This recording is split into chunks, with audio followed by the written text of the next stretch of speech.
Dito ako ngayon guys. Kumikitang kabuhayan. Ayan. Naglalakad ako ngayon. Nandito ako sa guys, South Point. Wala lang. Ang ganda kasi ng view. Ayan guys.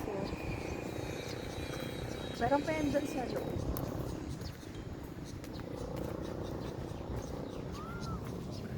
So ngayon papasok tayo sa loob ng subdivision. Pasukin natin sila guys.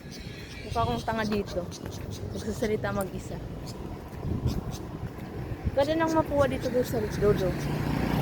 Sa loob. Nakangiti si ate ang magjowa.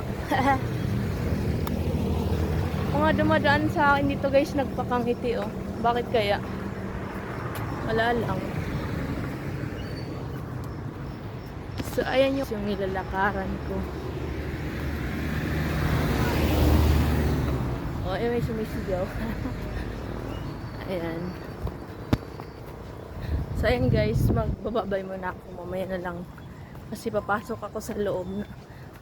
Iiwan ko kasi yung ID ko sa guard. Diba? Siyempre, kailangan natin na iiwan yung ID sa guard. Baka ma-misplace yung mga bahay dito. Diba? Malay mo, punta pala sa bag ko.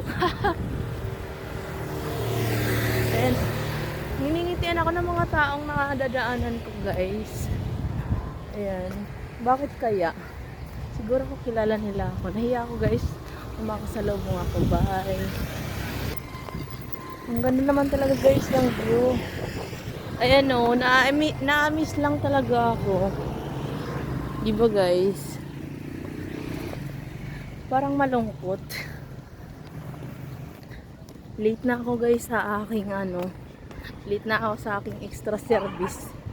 Oh my goodness. Guys, ito yung kinakatakot ko guys. Yung ayun nagkakagulo. Asan Ayan guys.